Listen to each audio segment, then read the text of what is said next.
সংগঠনের সাথে যাত্রা শুরু করি আমার এলাকা থেকে মিরসরাই ১ নং করাট ইউনিয়ন থেকে ২০১২ সালের নভেম্বর মাস আমাদের কেন্দ্র ঘোষিত একটা মিছিল ছিল।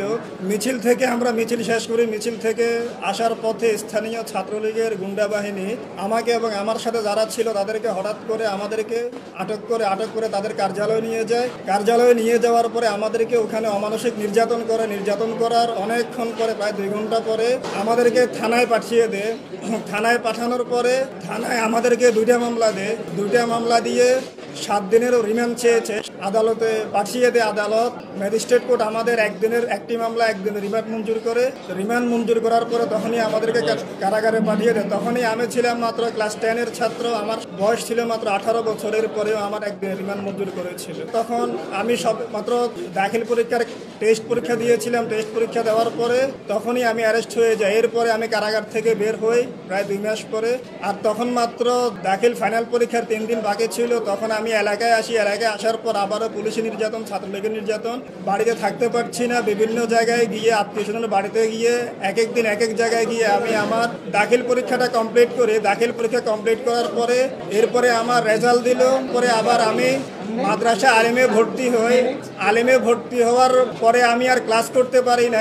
হঠাৎ করে আমি একদিন মাদ্রাসার হোস্টেলে আসি। হোস্টেলে আসার পরে হঠাৎ করে দেখি বিভিন্ন জায়গা থেকে ছাত্রলীগের স্থানীয় ওদের নেতাকর্মী হঠাৎ করে এসে আমাদের হোস্টেল পুরোটাও ঘেরাও করে দরজা বন্ধ করে দেয়। দরজা বন্ধ করে দেওয়ার পরে হঠাৎ কিছুক্ষণ পরে হঠাৎ করে বিভিন্ন ধরনের হক স্টিক লাঠি নিয়ে এলো তো পাতারি আমাকে আঘাত করতে থাকে। এক পর্যায়ে আঘাত করতে করতে আমি বেহুশ হয়ে যাই। বেহুশ হয়ে যাওয়ার পরে ইন্টারমিডিয়েটে একদিনও ক্লাস করার সুযোগ হয় না। এর মধ্যে আমাকে কারাগারে পাঠিয়ে দেয়। কারাগারে পাঠিয়ে 7 দিনের রিমান্ড চায় ম্যাজিস্ট্রেট আদালত। সর্বোচ্চ বিদ্যুৎ সাশ্রয় যমুনা এসি, মাত্র 24 টাকায় এসি চলবে সারাদিন। যমুনা এসি। আমার রিমান্ড মঞ্জুর করেননি, আমাকে কারাগারে পাঠিয়ে দেন। কারাগারে ওই মামলা ছিলাম আমি প্রায় 16 মাস। কারাগার থেকে বের হওয়ার পরে জামিনে বের হওয়ার পরে আমি এলাকায় আর থাকতে পারি না। আমি সরাসরি ফেনীতে চলে যাই। কারণ স্থানীয় আওয়ামী লীগ নেতৃবৃন্দ আমার পরিবারকেও ভালোভাবে থাকতে দেয়নি।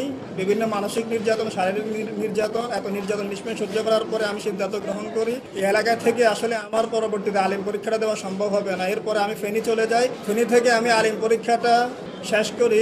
আলিম পরীক্ষা শেষ করে আমি সরাসরি চট্টগ্রাম শহরে চলে যাই। কারণ বাড়িতে আমি থাকতে পারছি না আওয়ামী লীগের নির্যাতনের কারণে। বিজয় ৭১ হলে অ্যাটাচমেন্ট হয়, যদি আমি হলে থাকতে পারি নাই। কারণ এলাকা থেকে আমাকে বিভিন্নভাবে বিভিন্ন জনের মাধ্যমে ট্র্যাকিং করা হতো। আমি কখন কোথায় থাকছি, কী করছি, তো হলে থাকি নাই। এরপরে আমি একটা ম্যাচে ছিলাম। ম্যাচ থেকে আমি বিভিন্ন ধরনের পরবর্তীতে সাংগঠনিক কার্যক্রমগুলো পরিচালনা করি। এরপরে হলের সুবিধা থেকে বঞ্চিত হয়েছি।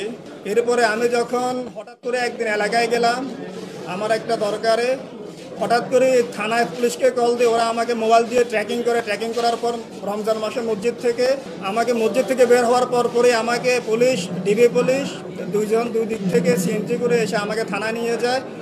আমাকে ওই মামলাটা, আমার 4টা মামলা চলমান ছিল ওই সময়। 4টা মামলার মধ্যে একটা মামলা আমার খালাস হয়ে গেছে অনেক আগে। ওই মামলা আমাকে নিয়ে যায়, যদিও ওই মামলা পরের দিন আমার জামিন হয়ে যায়। এরপরে আমি আরও একবার অ্যারেস্ট হয়েছিলাম ইউনিভার্সিটিতে এসে। আমি এরপরে হঠাৎ করে একদিন আমার মিড টার্ম পরীক্ষা ছিল। মিড টার্ম পরীক্ষার দিন আমার মামলার চার্জ গঠন শুনানি ছিল।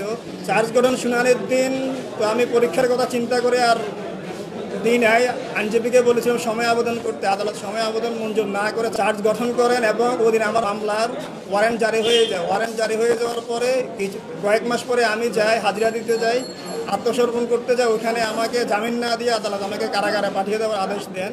এরপরে আমি প্রায় 2 মাস আবার কারাগারে থাকি, যার কারণে আমার ইয়ার লস হয়ে যায়। পরবর্তীতে 2017 সালের যে 16-17 সেশন ছিল সেই সেশন থেকে আমি আমার ইউনিভার্সিটি কার্যক্রম পরিচালনা করি।